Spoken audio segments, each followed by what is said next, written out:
our healthcare system, I believe our system change is what we need. We need to change the system so that the Gambian people will have the proper healthcare system that they deserve. Mr. Manneh is a senior nurse, a Gambian, a patriotic citizen who is bold because he believes in what he is saying, and he feels that, okay, we need to break the culture of silence. I believe this is what is destroying them. It is what is disturbing them as health personnel, because they are facing they are facing so many challenges, and they are scared to talk. They are scared to cry. They are scared to voice it out, and I believe, for them being silent will not solve this problem.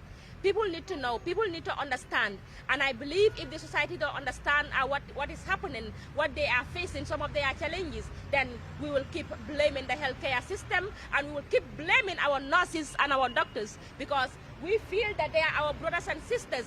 Anytime when we are sick, we go to the hospital, we expect them to take a proper care of us, but it will be difficult for us to know that, okay, you have a human resources problem, you have a material resources problem if you people don't speak out. Because anyang amam me fang anyang nga kibaro do moy le kibaro mi yalang komen ko nyanga be dending nyanga ne jata kenda ya bunda do ku la mi yalang komen ko yela jorangol landi le igoita do ku kela yagele. So yala mo fenneti when you think about that ni watata for maybe few days, how many lives do you think that will be in danger? So I believe na the healthcare system need to be looked at properly. The healthcare system need to be looked at properly. Like I always say, and do you know the funniest part of it?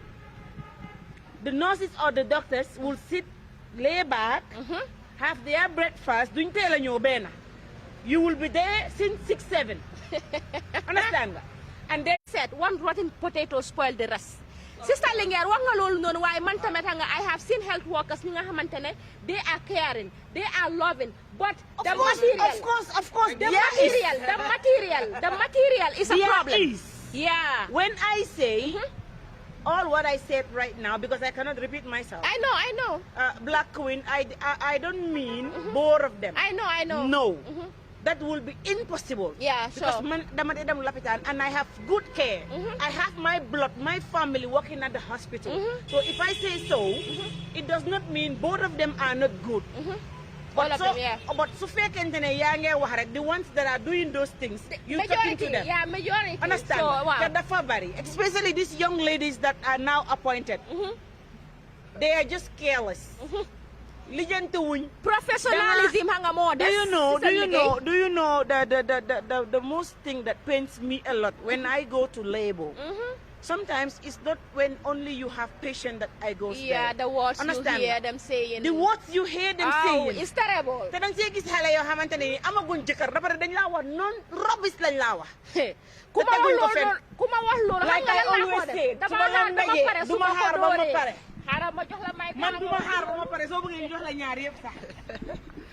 Anyway, thank you very much, viewers. We are still on Sahel International, so this is a very important topic of discussion. Going back to what you said, professionalism. You realize that you build a program. If you have to start your program, one of the most important things in la jungle, my code of conduct, ethics, professionalism, how to apply yourself. These are things that, in fact, you take an oath as you begin this program. You see, there are evidence for niti wahne yes, lopitan binila. Why I can also tell you so many things. You will sit with me and say, oh, I'm sorry. That is to tell you that nurses and doctors in our healthcare facility will work from morning to afternoon shifts without even a food in their mouth. Yeah. It's not like they are fasting. Yeah, they don't even go to the toilet or ease themselves, because you know why? They felt that when they leave that patient, something may happen. They keep the toilet in them. They don't use the toilet. Doctors will be on call for 36 hours. Yeah. More than 24 hours, 36 hours, they will spend the night in the hospital. Work until in the next day, in the morning. For them to go home, they have to do ward rounds. before they are done with the ward rounds and write for discharges and write whatever they need to write, it's almost 2-3 p.m. in the afternoon. 36 hours they will be in the hospital. And they will have maybe 2 eggs or bread and butter or tea or a can of a drink or whatsoever without having proper food. We have these things happening on a daily basis, I mean. Okay, you were talking on your behalf, on behalf of the... I'm trying to make a point. Okay, I understand. He was saying that, you know, the way our doctors and our nurses, who are our own brothers and sisters, you know, what they are feeling, you know, in the hospitals, that's supposed not to be done. But I believe that's the reason why we said we need to break the culture of silence. Why didn't they speak out? Because, you know, I believe there's a ministry that is responsible for their well-being. Why didn't they lodge their complaints to them? What, you know, if they have done it, why didn't they go out to demonstrate, to show to people that, okay, this is what they are going through, so that at least people will understand. But if that doesn't happen, it will be difficult for Gambians to understand. It will be difficult for people who are in pain, you know, to know what they are going through. I know, I for one, you know, I have seen most of the health workers who are trying. I even witnessed a case where, okay, a nurse want to give a patient a medication, you know, but that patient was not having medicine, because the escort who was taking care of that patient, you know, was out of, you know, the cast that she was having was finished. So when the time for her to give that patient medication, there was no medicine. Do you know what she did? She cried, you know, because of the condition of that patient at the moment. You know, I have seen nurses, you know, who are, most of the time, they want to attend to patients, they don't have gloves. They don't have plasters. We are not seated here to tarnish anybody's image. No. But I believe that the healthcare system is something that needs to change. It has to change. We are suffering. I believe that 100%. That we need to review the healthcare sector, to make certain amendments, significant changes for that matter. I have no doubt with that. And you will realize that one of the most important things that we need to focus on, because I always say this, the most important resource that we need is the human resource. And when we say human resources, it doesn't just apply on employing people. It's about training them on specific areas, specialized areas. Now, in the Gambia, for example, I will always take EFSTH as an example. Why? Because it's the major and the final referral center for this country. It's the hope of everybody. When you are in any private sector, at some point when you need certain specialized intervention, you need to go to EFSTH. But when you go to EFSTH, when you look at the departments, each department of medicine, surgery, obs and gyne, pediatrics, you realize that some of these areas, you have limited number of healthcare personnel, ñi nga xam ne dañ specialize specifically on that area, both nurses and doctors. The only area that I can give 100% credits, that I can say, okay, most of the people in that area are well trained, or let me say they are trained specifically on that area, will be obs and gyne. That has to do with pregnancies and labor and all that. You have a lot of nurses that are trained as midwives, and most of these people are excellent. Okay, I'm not going to differentiate between the male and the female nurses. I will say all of them are excellent. Yes, of course, there are so many times in which women will tell you that I prefer a male nurse than a female nurse.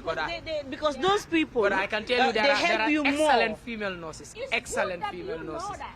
No, yes, I mean, you know, I'm in the system. I'm in the society. You're in the I listen system, to you are people. in the society, but we, the ladies, are going there, Yes. giving birth. Yes, Who yes. feels it knows it. Okay. Exactly, Yeah. exactly. Danga dem tase sa moromi jigéen mu la chick di la xeelu. Well, those are attitudinal You know, problems. and loolu moo fa waruta nekk. Wow, Hence yow wow. dem nga ba nga yow nga ne danga liggéey as a nurse or doctor, I accept. yow danga sa xol bi dafa war a toj. Danga war a am yërmande. Foofu ku fa nekk rek war ngaa nekk nit koo xamante ne nii dangay bege nit bañ foog ne danga ko ragal fekk du ragal de yow loolu noonu nga war a mel. waaye nit ñëw nga war koo atteindre di ko xeelu di ko ciipu di ko def yoo xamante ne ni war a mu am pain sax parce que gis kuy am pain te du yuuxu amu fen Sister ñu Linguère naan ko because bi sa gémmiñ bi bu yaa ñoo dis dafa ma naka man nurse docteur bu ma ko wax I am saying it Linguère Yes. docteur bu ma ko wax I will fight with you in the labor and I mean it when you are done, right? when even I am not done I will keep that thing and fight with you Sister Linguère definitely waxtaan bi nga dafa nekk waxtaan boo xamante dafa important torop comme que yow nga lopitaan bu nekk fii nii as the major referral hospital in the country ñun ñëpp xam nañ ne comme nga they are on renovation and I believe ne comme nga képp Gambien boo xamante ne comme like the person is a Gambian or nga koo xamante ne nga mu ngi in this country rek what that individual expect you know will be a good service a good services but nga sampal lopitaan mu nice soo nekkee si moto sax nga if you see the outside nga ne waaye fii dafa rafet di nga dem jënd sa ticket nga everything at the end of the day amuloo garab does it make sense it doesn't make sense te before nga balaa ñoo renovate nga that hospital da nga dee gis ne nga soo demee emergency comme nga just da nga dee gis so many patients yi nga xamante ne gars dinañ toog si plastic chair they are on drips di nga gis nga patient nga seen escorte yi ñu ngi jël bassan nga ñu lal ko gars yi tëdda foofu noonu all those things happen if you enter inside their toilets too it's terrible so I believe all these things are things that need to be considered because as an escort nga doo dem si lopitaan bi what you expect mooy comme nga patient bi nga yóbbu foofu noonu for that individual to have good health but instead yow balaa ngaa jógee foofu noonu you will go back home with infection so lopitaan yi nga dañ war a bàyyi xel nga si toilet si nga nuñ dee mel nga they need to be careful waaye patient si escort si tamit nga dañ war a bàyyi seen xel because am na escort yoo xamante ne comme nga they are so dirty suñ demee lopitaan nga luñ dee def is just terrible soo waxee fii nga wax fële tamit all these things are happening why suñu ministry bi we will say it because do you know why we always keep talking about you people because we believe ne comme you are the parent body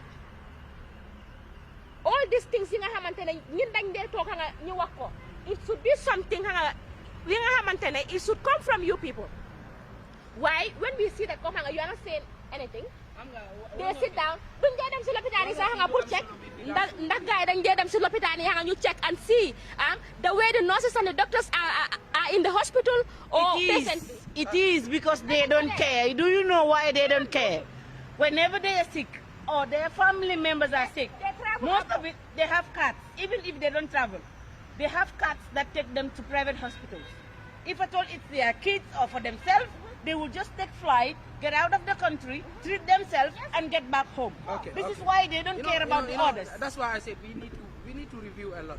What have you am solo are they visiting the hospital? They are not. Yes. Yes. I said no. Not in all the time. Yes. But there are times in which And yes. who are those that visit the Mostly, sometimes you will see the minister will come. And that is once in a blue moon, once in a year. That's why I said some. Once in a year. Not all the time.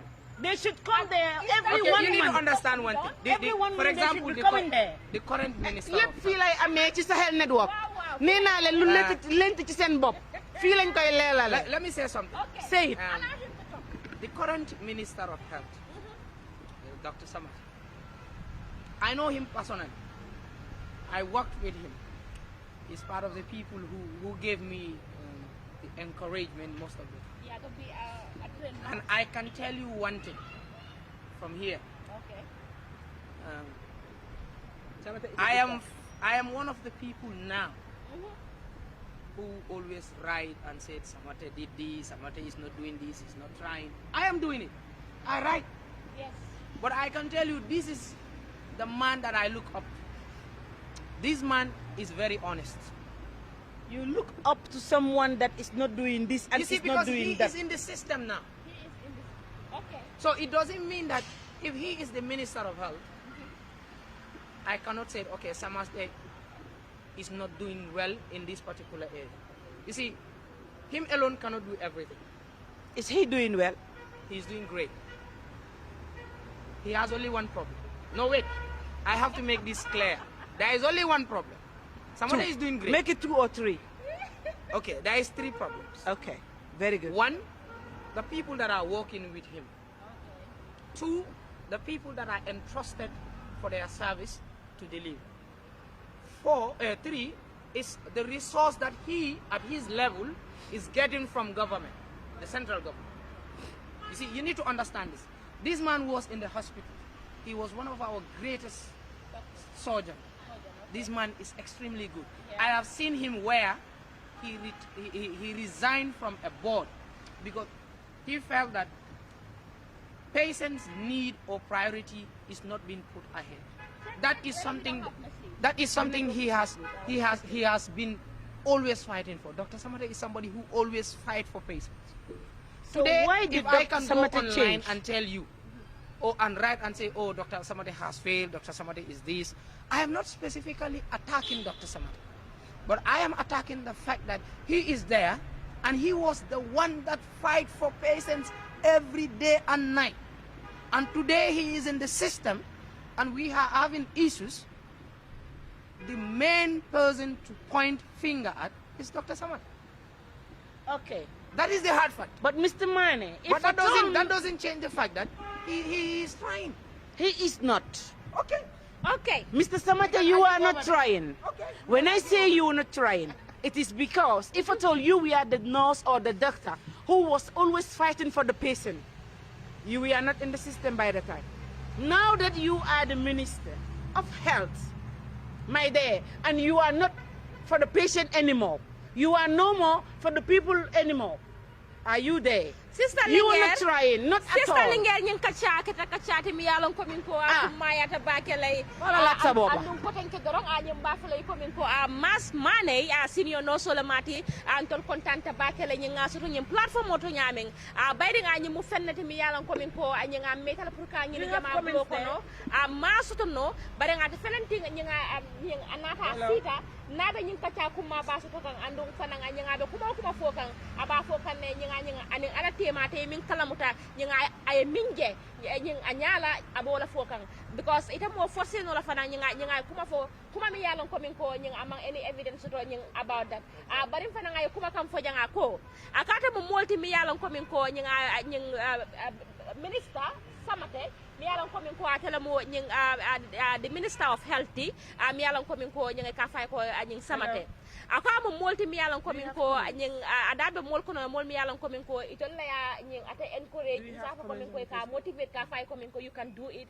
keep on trying it will be okay and what time mo ñing Gambia bi yalon ko min ko ñing ala position no ando ngabe do ko min ke kan ando akata moti fana mo mi yalon ko min nung ñing personal well being keta kulti mi yalon ko min ko ñing akata ko dango beke pour ñing abo kala no la ñame baring ate atala surprise o minti change was what he was advocating for.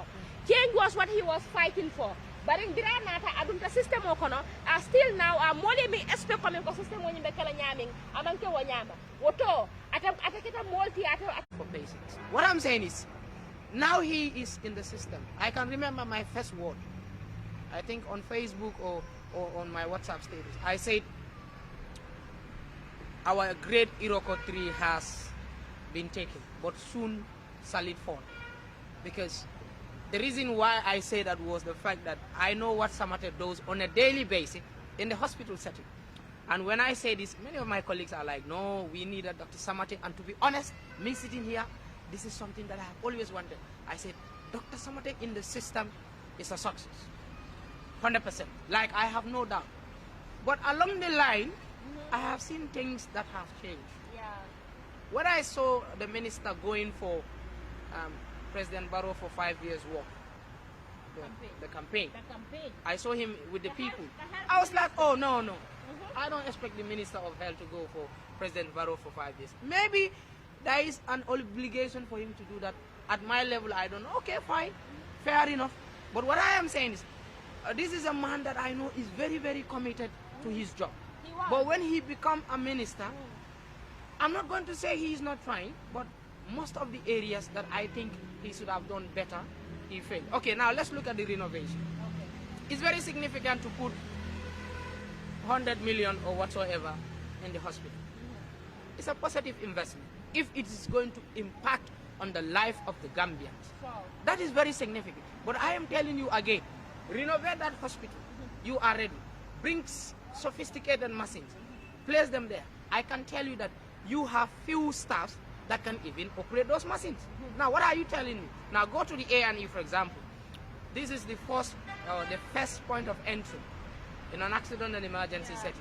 When the patient comes in and is critically ill, there should be specialists, nurse and doctors, who will give what is called first line of care.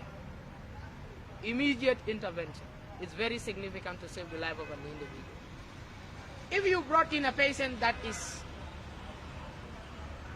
gasping, he has fluid in the lungs, or let me say he has fluid in his mouth and everywhere, and you want to suction properly, quickly. Unfortunately, there are times in which you don't even have a suctioning machine. I personally, I remember around 2016, that time Dr. Samadi is not, 2016, he is not yet the minister. I remember when I have to run from the emergency to the pediatrics unit to look for one drug to come back to the emergency because my patient needs it. It's a life-saving medication.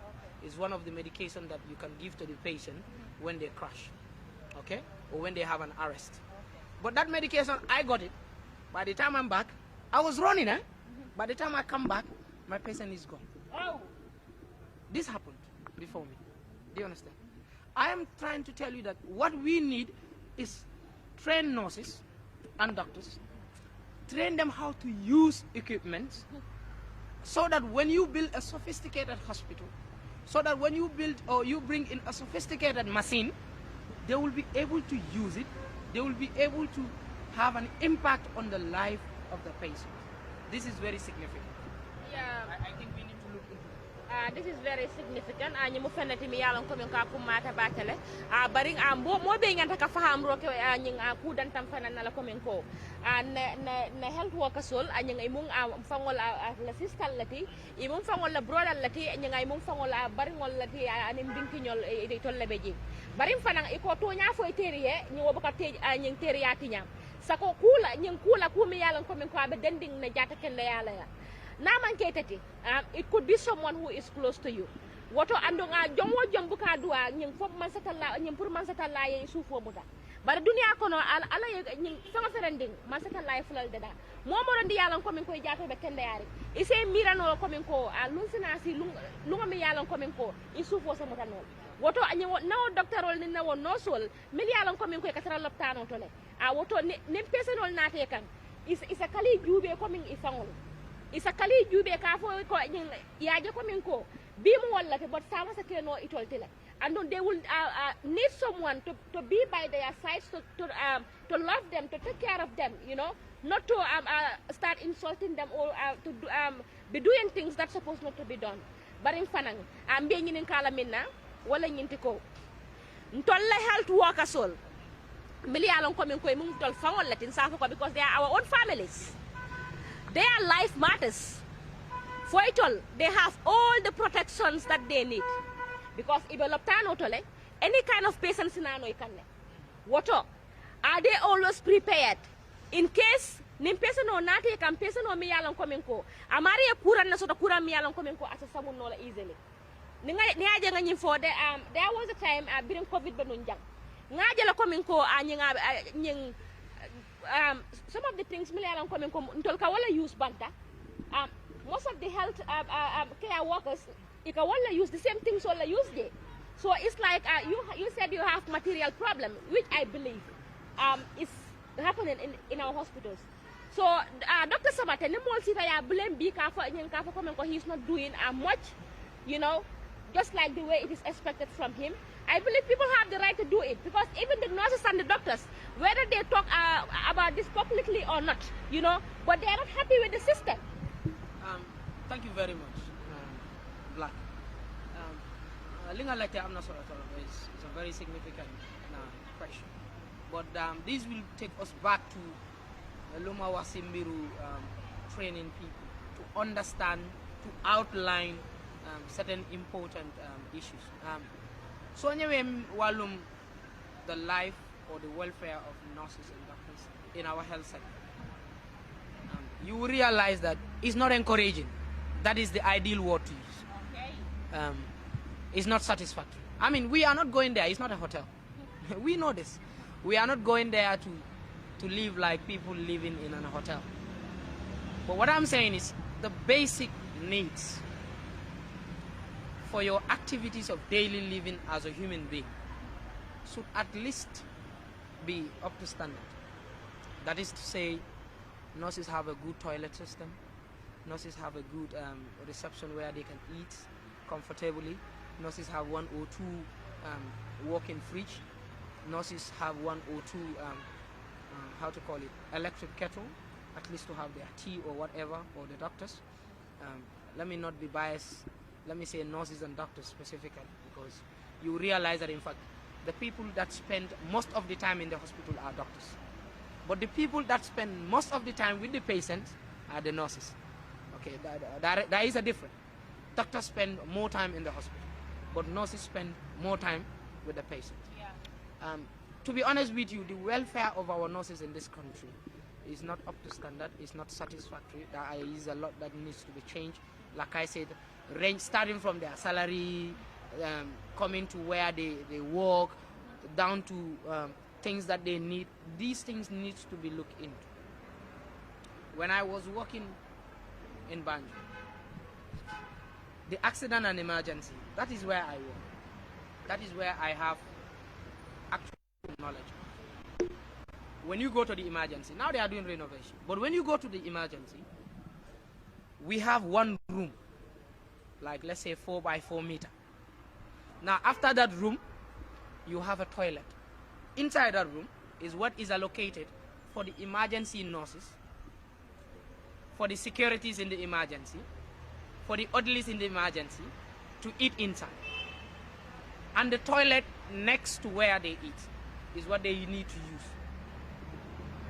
Like before the renovation, this is what has been happening. Okay? Now I am talking about a department where you have, let's say, more than 15 nurses, for example. And you have more than 5 or 6 security personnel, including cleaners. Sometimes I've seen at the back the cleaners will just go there and eat. But I'm telling you, a 4 by 4 room is what is allocated for the nurses in that department to eat their food. And after, just next to that eating room, there is another door, which is not even healthy, where they use as a toilet. Of course, there is another staff toilet, but I mean, there is a toilet attached directly to this, with one functioning fridge. So, I am trying to tell you that in a natural setting, our welfare is not well recognized. That is the hard fact. And we know about it. It is good. But that doesn't change the fact that we know our job. No. That doesn't change the fact that we do our job very well. We go to extra mile. We go to extra mile. No, okay, no, it was before.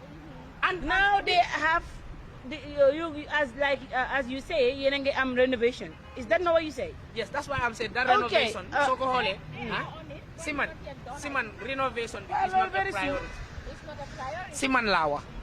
Sisuma own belief. Why I say it's not a priority is because, like I said, we need to properly train our nurses and doctors. Now, when COVID started, for example, COVID dafa neka febar bo xamne it affects your whole system, but specifically Sanoke Kai. Is COVID real? Of course. You want to know it is real? Okay. I asked a question. So COVID dafa they affect the entire body, but specifically Sanoke Kai. Now, danga they at a certain stage bo xamne su fekke dem na ba get worst, they need to ventilate you. Manam dafa am bena pipe bo xamne dañ ko dugal ci Sanoke Kai bi and then attach you to a machine. Oxygen. Yes, oxygen is part of it. Why there is a special machine called a ventilator. So then la attached to that machine. But I am telling you, at some point, now it's better, to be honest. As we speak right now, it's better. That there was a time, you can have only few nurses, ninga hamne, mun nañ even intubate a patient, attach to a ventilator, and regulate that ventilator depending on the patient needs. And it's not just a matter of attach patient with a ventilator. You have to regulate the ventilator based on the body weight of the patient, the age of the patient. You need to understand all these things. And I am telling you that there was a point in which you have few nurses who can actually do that, even when COVID started.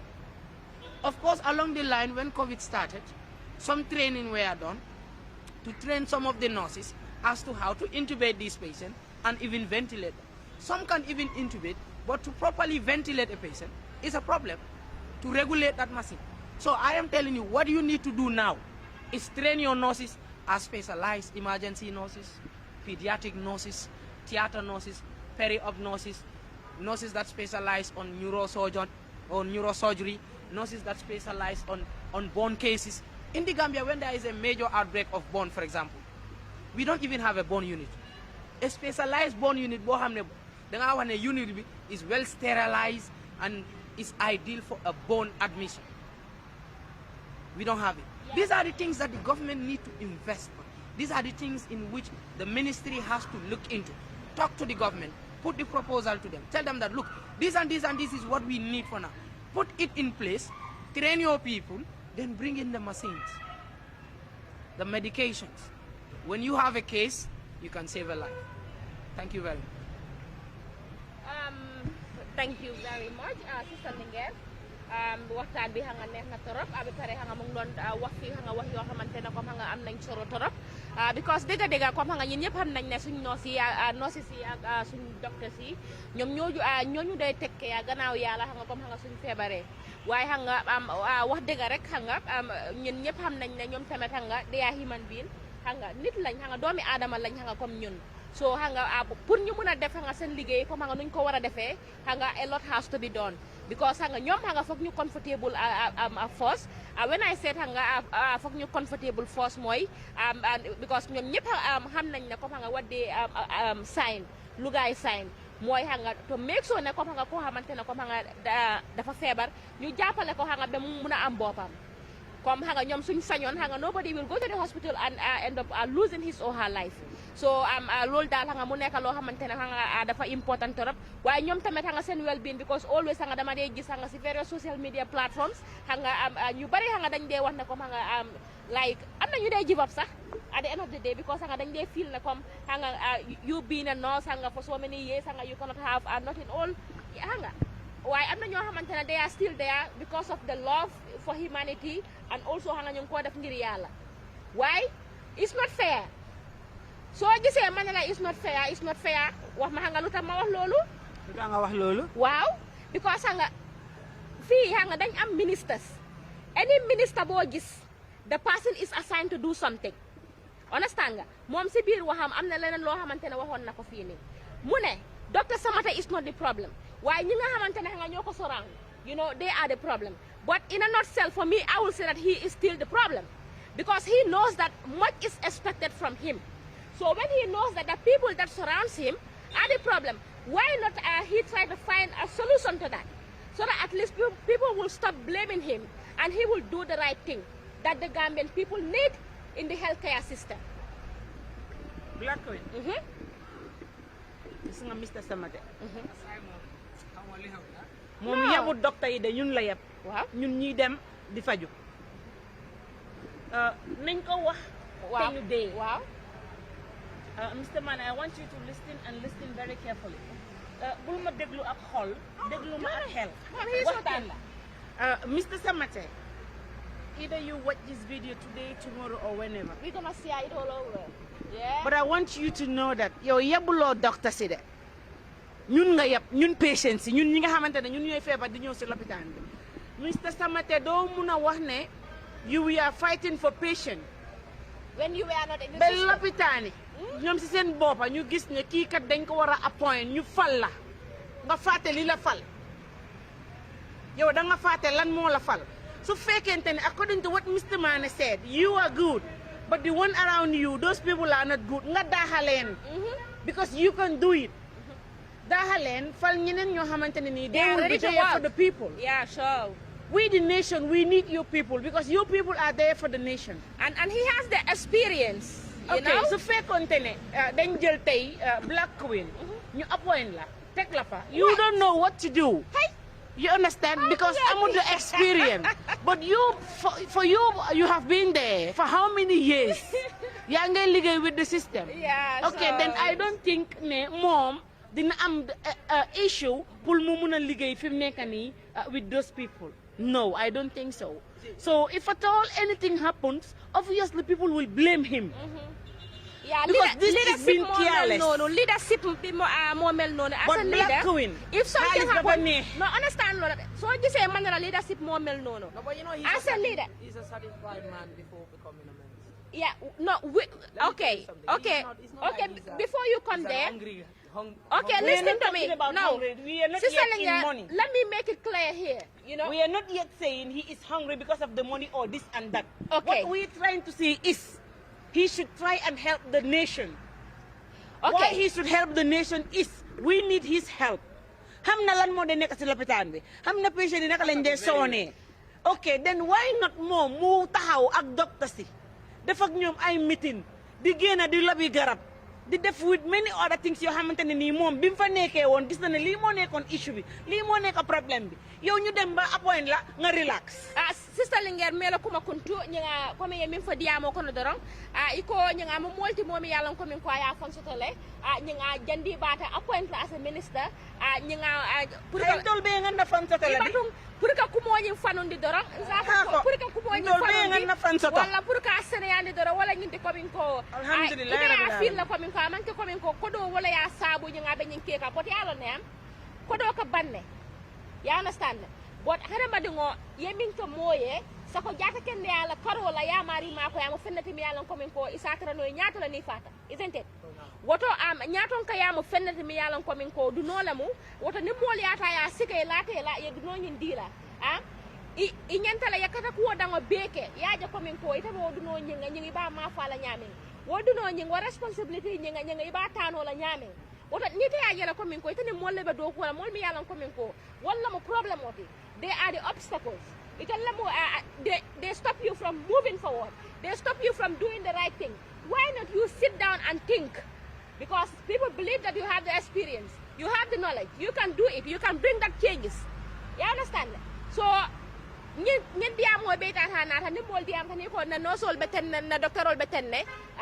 indirectly we are referring to him.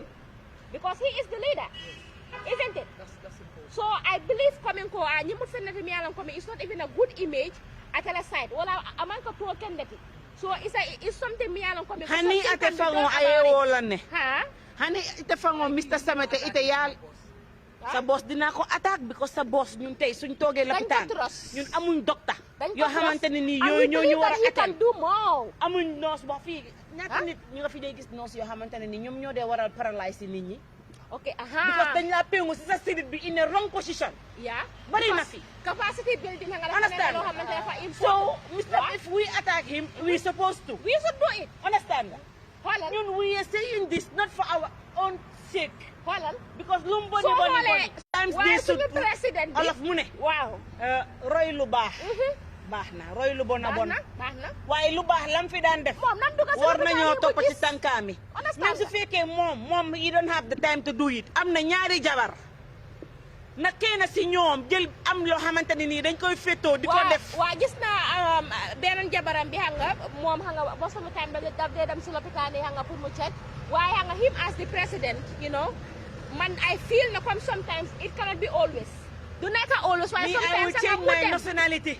No, I cannot just allow you to do that. I will change my nationality. No, you don't change it. But Gambia was beautiful, but not anymore. System be more change. System it is not anymore beautiful. I will change my nationality because I have a lot of people in many other countries. I think I will even go to Mauritania. Sister Blank, the discussion is very tense right now. But dafa am solo trop loo xam ne dafa wala leer. Comme noo leen ko waxee ñëpp lépp fii la dee leer. My Wolof is not very good. waaye foog naa ne maa ngi try okay. All this foog naa ne is geared towards joxe information boo xam ne nit yi dañ mun a am lu ñu ooyee false or first-hand information. And also, when you understand that the system, yes, is bad, but on the other hand also, it's good. Okay? Yes, people are dying in the hospital. That is obvious. And can Munuta justify even for a life? One life alone is not justifiable. We cannot say, dafa wara dee rek. Okay? Wax ngeen yi fi Gambian women lives matter. I've seen that on social media most of the time. That area is very delicate. It's an area boo xam ne dafa need a whole research pour nga mun a wax the utmost honesty in terms of pregnant women and their life. Okay? In the Gambia, I am telling you this. Man suma digante ak Yalla lay wax. As a Muslim, I felt that people are listening to me. Te luma munti wax fi rek, it might follow me or it will follow me for the rest of my life. There are so many factors, contributing factors. Boka na si lolu nak nit yi sen bopa, how they take care of their health. I have seen where they said these women also died of childbirth. Our hospital are killing our women. I've seen it under these Gambian Women Lives Matter something. But you will realize that the case was around Brookwood Health Center at some point. But you realize that that woman at some point, when she got pregnant, wasn't doing antenatal care. Bemu wasi, kaya nga fan la wasi ni, si kiri. Te dafa teju bopam si biir néega. And bum ñëwee si lopitaan bi, fekk wasin na ba pare. Until after, waaye dafa am infection, mu am sepsis. You admit ko, eventually sepsis moo ko rey. Why, like I said, all these things, suñ ko buggee wax fii, there is a lot of debates because keneen dana ñëw mu counter sa reaction bi. So it doesn't make sense. Lu ma dee wax rek, lu make sense mooy ne, na jigéen yi xam ne, soo demee ba nga realize ne da nga biir, demal lopitaan, nga gis nurse bi or doctor bi, gaay wax la li nga war a def, ñu advise la on your diet, ñu advise la li nga war a avoid. Bokk na si loolu sax, even sexual activities in terms of couples, how they need to have intercourse, you will be advised based on the pregnancy as it is progressing. And all these things are important in the Gambia. People don't know it. Ni dana bir 1 month, 2 months, 3 months, ni bir bi yaw. Ni dana bir sometimes with them for 4 months, mu yaw. So obviously, yes, duñ dee am adequate information in 2 ways. 1, nit yi duñ dee dem hôpital. 2, ñeneen dañ dee dem but the healthcare personnel don't give them the ideal information. Sensitization. Exactly. Still now, I will go back to the ministry. So yes, like I said, whatever happens, danga am pour delu ci ministry. Yes. We are the one on the steering wheel. Okay, so we are driving. So obviously, lolen munti wax rek, I will accept the fact. And we are the passengers. Exactly. I would also like to know if at all those people that get pregnant and they don't go to the hospital to take their treatments, is it that when they have their babies at home or even when they have it in the hospital, you people also treat them like you did not come earlier to the hospital? Because some of them, it might happen. No. You see, Why I ask it is because of, yes, they will say, danga tok sa kër nanguwuloo ñëw noos bam neex la soo ñëwee ñu nit nu la neex lañ la. Because the ones that are treating you that come into the hospital, ba nga am 9 months nga wasin ñu la treat, bi nga wasin ñu la treat badly. If you did not come to hospital, when you are pregnant, when you come to have your child, they will also treat you very bad. We don't judge people based on their actions. We deal with what we have in hand. We don't judge you based on linga def. The people, I can say, are the health workers who consider professionalism don't work that way. Look, okay, Yes. let me tell you this. Man so ñëwé, I wouldn't say lu tax nga tok ci kër bi ba time bi, ba nga wasin ci and then start getting. No. I looked at your problem at that particular point in time. Are you bleeding? You personally. Are you in pain? You personally. What is your utmost need at that particular point in time? That is Exactly. You okay. see- That is the reason why I said health workers who consider professionalism, will do it right. You see, you need to understand this. Yes. Good number of nurses and doctors does what is right. Good number of, and you know, what of the bad numbers? no, you know, even it is 2 or 3 nurses is still bad. But what I'm telling you, good number of nurses and doctors does what is right for the patient. The only problem they have is that most of the time what they do is not enough based on what the patient needs. That is because one, the time frame and the resource, or time itself is a resource. So that is the major problem. But aside from that, nurses go to an extra mile, doctors go to an extra mile to deliver that excellent care. And I want the society to understand one thing. Okay. We are here to serve them. And I want them to believe in the system. Let them start understanding that Gambian health personnel have realized that they are frustrated, they are disappointed, and we want to change that mindset. Let them come to the hospital. Nañ xam ne ñun we are here. Most of us seen doom lañ, seen jarbaat lañ, seen grandchildren lañ. So we are going to serve you to the utmost ability that we could. Let them not lose hope in us. Can be changed, Black Queen, but only if at all you, the nurses and the doctors, change your habit. Okay. If you want the people to change their mindset yes. towards you people, the nurses and the doctors, You know, attitude. I want you people also, the nurses and the doctors, to change your attitude. Wow. Attitudinal change is very significant in every setting. It's very complex also, attitude. To change attitude is very difficult. Yeah. It takes longer time. Because the faneka lo hamne is already in the individual. So it has to go through a lot of activities and process for that to change. But what I am saying in a simple sense is that, because I have the opportunity to say it here, Luma realize more in Gambia. I'm not trying to attack the media. Okay. But let me say this very clearly.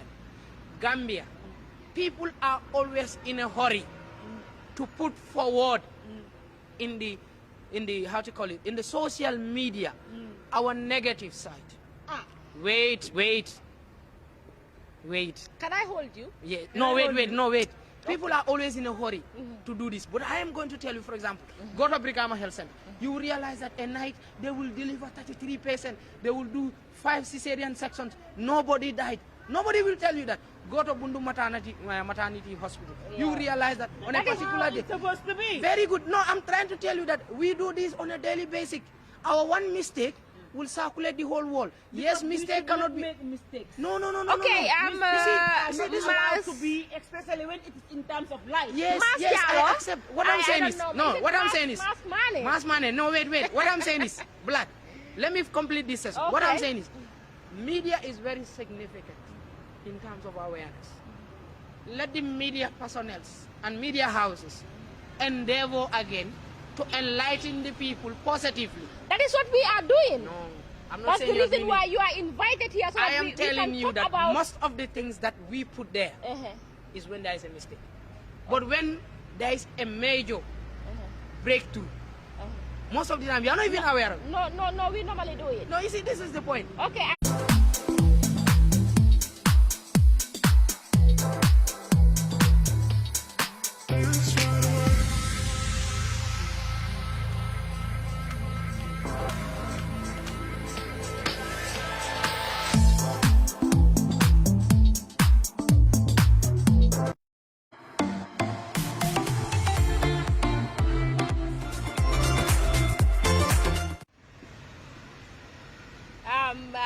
Juberal mi yalan komin ko itale be nyim programme o jube ka nga nyin tembe nga mba falale komin ko ala baraka bake nyinga kan programme o nyim folo a barin fana nga nyin kumo fo man dia nyinga mbal be danela nyinga sella mo ya anen hakilo la nga kuma kam fojang kuma kan mi yalan komin doron nyinga tal ya mira komin ko wonten doron al salon ko hadama di yala naso la wote abe anyin dole dibola kono a bayrin ka caabu fennati mi yalan komin ka kuma ta bakela sako anen na kuwolta nyokari la woto ay kuma kam fojang ko to raise awareness mo fennati mi yalan komin ko nyanga ko mayata bakele because mo jama be je nyanga ko doctor ol no sol ito kurungo wala ito kendo sabang woto mo jama ka sile ka fo komin ko na doctor ol be tenne no sol be nan tenne bare ni jube majority of them are not like that because of nyanga no fana social media fana blame la ko ila ku kuringol nyang jama nyanga different medias ko wala bondi but ni ku kendo ke nyanga ka jele nyanga wo buka form bare ay nyang ako yalon na komin ko nyang itol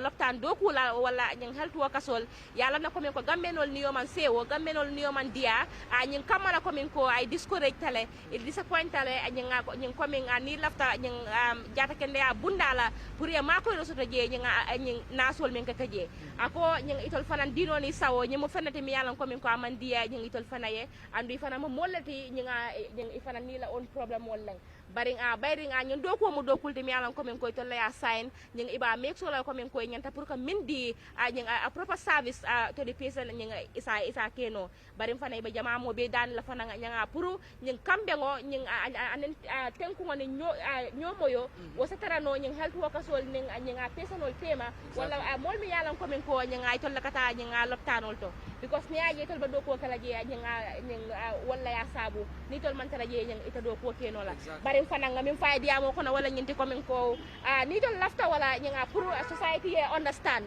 the system mo nyanta pour ka change la ando system wala change yo ni nga wa fo ni ko mimbe nyato woman ko problem oti so it is like coming ko nyanga maybe they are satisfied with the way things are and yalone with that situation things cannot be changed and fanang nga video mi yalan ka man ko mi rumo lan yagel health worker mi yalan komen because he was sick for so many years.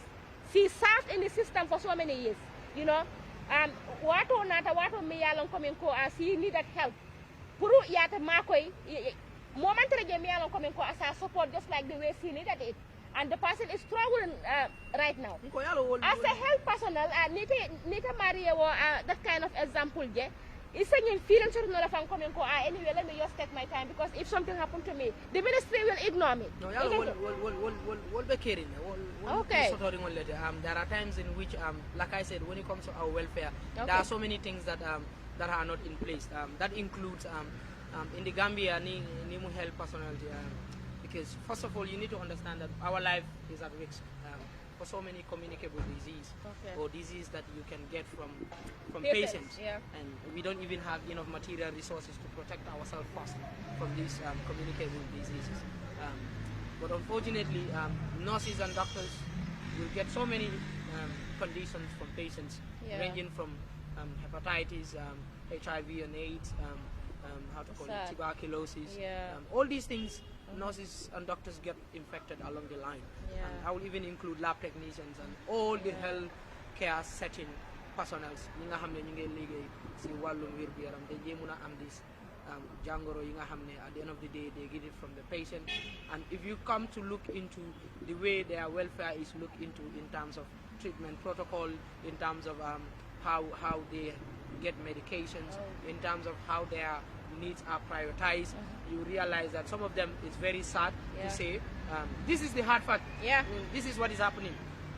So really the government, the Ministry of Health should look into the life of healthcare personnel, not only nurses and doctors. When you say healthcare personnel, we are talking about the elderlies, we're talking about the security men. Almost everybody is in the system. In the health system. Is very significant because it's a holistic approach, it's a teamwork. All of us put our works together in order to deliver that effective service to the patient because the place is not clean, we cannot work comfortably. So they are in cleanup is very, very significant. When people are chaotic, you need the security to... And most of them are caring. Very good. And then nurses and doctors, when you send to the lab, the blood sample, the lab technician has to do their job in order to give you the results. When you go to the pharmacist, they have to work very hard in order to get you the medication. So it's a whole lot of a team, you want to come together to deliver the service. But unfortunately, when you look into our welfare, like I said, the ideal word is not satisfied. The standard is poor. In fact, it's very poor. Let me use that. That is the hard. I can honestly speak that or say that the healthcare personnel in the Gambia, in terms of their way of life, is absolutely poor. That is the hard part. Their salary is bad. But that is a unique problem. Okay, that is a unique problem. Okay, their needs is bad. Okay, but like I said, we need to look into the system. The government has to review the system. They have to make amendments they have to change. But most importantly is individual attitudinal change Yeah. towards the job. Yeah. You have to love your job. It's not like you don't have a choice. This is what you choose to do. It's not a workplace where you have millions. It's not a workplace where you drive flashy or fancy car. Okay, it's not a workplace where you easily build mansions. But when you walk on the street and you meet a patient and say, "Hey, Mr. Manneh, I'm like, no. Yeah, you Then feel I happy. Yeah. Then I feel happy. And this happens on a regular basis. Yeah. Man, I can tell you this. Man, for my talk, on a daily basis, most of the time, I receive calls. I met people. They will say, Masio Yamadi. I'm not trying to brag here, but Yeah. this is what happened. It's what happened. Da nga gis nit mu call ma mu ne diw moma bolé ak yow de mu ne xam nga papa bu mu febaron ya ko dimbalé na nga suma dad ni ak ni suma mam ni and ni suma yaay and I go to people, I take care of their parents, I take care of their kids. They pay me, I return it. Why? Because I'm looking into something else. The vision. Of course, I collect money from people. I'm going to be honest. There are Yeah. some people, they give me money, I take it. Yeah, you have to. Okay? But most of the time, I don't put money ahead Yeah. in terms of helping people. Okay. Because, like I said, this is something I choose to do. I love it on a daily basis. It's something that you have Yes. passion for. Yes. All right. Okay, Sister Linguère, bun nga jël mic bi nga ñu waxtaan tuuti bala moo dem because he has to leave us very soon because definitely I believe I love what I yaakaar naa got. amatut sax lu mu wax I xanaa mu love what I tàggatoo got. li tax mooy Black mën nañ wax ne wax na lépp Yeah, wax dëgg yàlla gis nga honesty yeah, it's important. si deret la dee nekka du dee nekka lu nit di fabricate comme ni mu waxee sànq ne baax ak dimbale nit Wow. ci nit la dee nekka which is very true lapitaan soo fa demee da nga di gis yoo xamante ne dafay dog sa xol bi Yeah. waaye ñooñu nag tuuti nga leen di blame li ci des doo leen mën a blame Wow. parce que da ngay xam ne They are also struggling. ñoom no, I'm not even talking about the struggle because struggle bi tuuti la man I have no sympathy for those people that are not helping the sick Yeah, sick I ones. know. That's the reason Understand? why we want to break the culture of silence so Okay, that they so will change their attitude. in this case what I'm trying to say is Okay. ñi nga xamante ne yaa ngi dem lopitaan ñu la treat rudely those people amuñ xoli yërmande they are not good because if at all you are good loo bon loo mer loola nit def lu la naxal Maybe they choose a wrong profession for themselves. thank you Because I healthcare. man I believe ne li nga person wax should loolu not moo work nekk like the that. issue because yow mënuloo jël professional boo xamante ne nii yow you don't have that habit because if you want to be a nurse or a doctor you must have patience you must have sympathy so if these two are not in you and you said you want to be a And doctor understanding and a is nurse important. no gis nga soo amee patient rek da nga am understanding if you are good you have understanding so understanding bi dafa taxañ ci biir ñaar yooyu noonu understand nga yow it was even better nga dem nekk a lawyer wow because those people they are not heartless But you don't see the way he was looking I at don't us. let him look at me only because No. you know I am always talking The to way the he is negative looking, part yeah, he's looking at us. but He the said thing we is, have problems. okay But- yes we are Yeah, we're trying to be solutions to this but the thing is major problem. we're not talking about the good people you are one of them Yeah. because we did not only call you because we want to talk with you about this issue but we call you because we had a lot about you also so this is why we said okay if we call him Your goodness, he will also your tell us more about greatness, you know. and that's the So, truth Yeah. understand so su fekkente ne ñu mel ni yow bari nañ waaye ñi melut ni yow ñoo ëppa then we have to talk su ko defee ñi melut ni yéen ñu jéem a mel And ni you have to yéen. help them to change their Obviously. attitude. No, you need to understand that ñi nga xam ne dañ baax ba ëpp than me amen Yeah, we know that. very good Yeah. man ko repeat because like I said am naa that opportunity pour wax ko fi health system bi there is a problem of course da nga dee gis loo xam ne nurse yi ak docteur yi ñu ngi koo def very unprofessional danaa ko fi wax yes dëgg la you know duñ xëccoo si loolu Yeah. it happens on a daily basis sax Yeah. So. okay but that doesn't change the fact that the system is very good When I say very good, I mean the personnel that are inside, they are very, very good. Yeah. There are people there ñi nga xam ne every day ñu ngi use seen sweat pour make sure patients yi ñu happy, pour make sure ne escorts yi ñu happy. Waaye danaa ko fi waxtaan na escort yi xam ne when they come to the hospital, they are dealing with the people. They are dealing with their own sons. They are dealing with their own nephews. Nañ drop that misconception of anger. No matter how tense the situation is, nañ try ñu déglu wante ñu mayante xel then ñu deliver because suñ demee ba xuloo rek si wàllum patient bi rek the patient suffer. Yeah. For example, I see patients boo xam ne for example it happens to me. Patient bi dafa am bone dafa lakka man yàlla def na ko I am always fortunate when it comes to setting an IV line. Maanaam drip. Yeah. I can easily do it. Okay? Kii dafa lakka ñu waral ko settle line. But it was difficult pour ñu am. Yeah. So man ma ñëw ñu wax ma ko ma dem si moom taka loxaam bi. The moment I took the needle, go into that skin, the first thing I got was a slap From the escort, from the patient from the patient. because the family. Yeah, the family, yeah. When he slapped me, I hold onto my cheek like that. I mean, Ngaray ko put mo seda. I begged her again. I said, look, your condition is in such a way that you need IV fluids. Balal ma rek, no matter how painful it is, let me do this. I was able to go slowly with him until he accepted. Then I fixed the line. The day that after 2 weeks when he was leaving the hospital, he came begging and crying, saying, Dama buga nga baal ma ah. But I know See, that he was in he pain. was in pain out of frustration as a patient. I'm giving you this example to tell you to what extent we the nurses and doctors can go Yeah. to deliver service. But in the context of escorts, I talked about department boo xam ne da nga am almost 20 or 18 patients. Benn open cell. Privacy is not secured 100%. Yeah. And privacy dafa am solo si suñu liggéey. Yeah. Ma am 3 or 4 nit ñi nga xam ne ñu ngi toog si seen malade. Ma am nekk patient to that patient.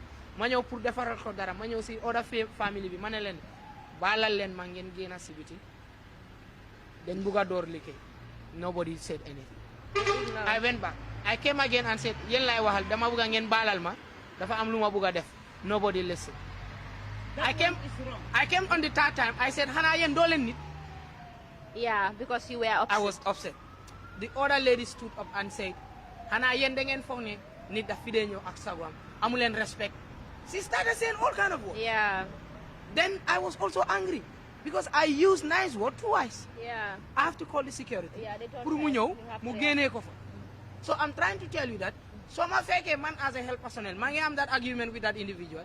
You can go home and say no si dañ ñëwaat. Yeah. Keroog maa ngi fekka nose bi soo ko tapee ak Wow. escort bi. Feka, you don't know. But you how don't the know what story has began. happened. Yeah. So these are the things that I was talking about misconception. Yo, them were already, I'm a concept, ne? These people are rude. This is the rudeness they are talking about them. And here I have seen it with my eyes. But you don't even know what has happened. So in a simple sense, the program is almost ending. What I am Yeah. trying to say is that let people understand that we are here to serve them and we will continue serving them and let them understand that we are their sons and daughters and nephews and nieces. Let them come to us. We will do our level best, inshallah. Let the government also engage a lot and know what are our problems and help us, inshallah. We'll make Gambia a better place. Thank you very much. Mas Manneh, thank you so much. Abaraka Bake, Kontanta Bakele on behalf of Sahel Network TV. Mbafale Kominko, thank you so much for honoring our invitation. Baring anyang jandi basaro di ansafa jandi bita dorong anyang mbafala kumala bangon miyalang kominko nyanga yewola fojang akata kuti miyalang kominko akumaya tabakele.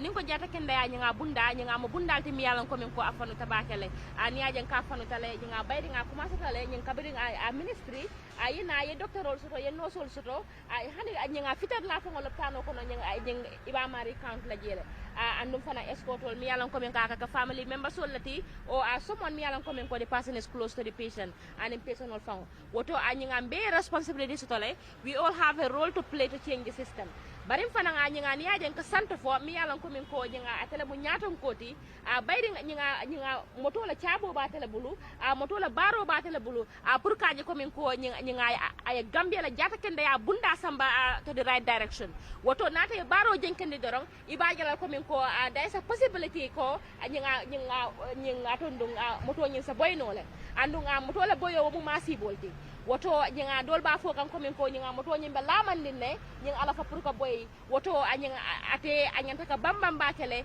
ay lo amofula singola nyinga jube ani mole do ko ke ay mechanisms nyinga londi mechanism mi yalan ko men ko atele be nyinga falendiro kala na jata kende ya bundato woto na jata kende ya nyinga bunda do kulal ambe be tentelam be jayla nyinga be do ku kendol min ke kan because ko ani ko nyinga imam betaya man ke ko men koy bela man betaya bari so wodo la use no dorong because one rotten potato spoil the rest jaba din killing nying wala ka jaba dol tinya wala pompiter din killing wala ka nyinga do tinya woto attitudinal change me ferati mi yalan ko men ko nyinga be ya need lay being our family members being our patients being our doctors nurses escorts nyinga be ya need le bari na jata kende ya bunda la nyaton ko min kata ministry they have a lot to do because Gambian ol be jikiri ngala le anu Gambian ol lata le Gambian ol ba la firin falingol la na healthcare system because jata kende ya mo fennete mi yalan ko min ko kumata baka nyinga Gambia banko kanne wala nga kuma fo janga nying kuma mi yalan ko min ko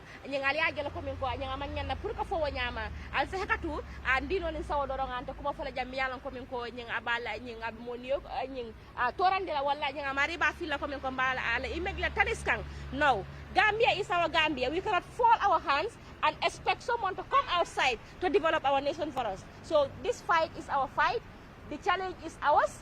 We have to join hands together and ensure that, we change the Gambia to be a better Gambia. On that note, I thank you so much, for being here. God bless you and the entire, health workers. Thanks for grilling me. Yeah. It was really a pleasure having you, Mr. Manneh. Thank you.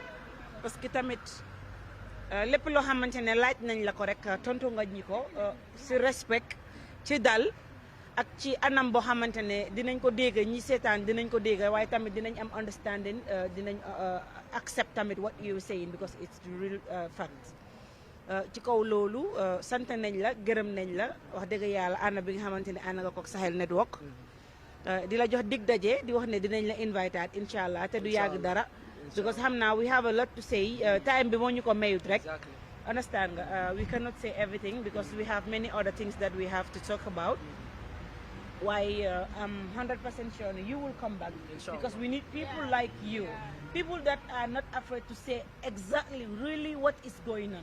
I know if I told you you know that things these are the things that are happening and you are behind it trying to hide some of it then you are also trying to make corruption in the Gambia. Loo xamante ne nii this is not what we need. Yeah, this is not what we need, definitely. When I saw you, I was like, he is short, but I believe the size doesn't matter. He is brave to say things exactly the way they are. She's a troublemaker. Yeah, we honor you for that. Short people are always like this. My wife is called like that. Yeah. Alhamdulillah. No. I'm happy to hear that. But you didn't see me standing. I was the Sahel Network She's TV. also a very short lady. I'm not short. I'm tall. I saw two of you come. No, I'm not short. Yes, you are right. I'm not short. Stand. I'm even taller than that. No. Anyway, those who knows me knows that Black Queen is not short. I am, You are 1 point what? Yeah. 1.7. I am 1.7. You we cannot just be have a short 1.7. commercial break. We'll be right back and bye for now. Thank you.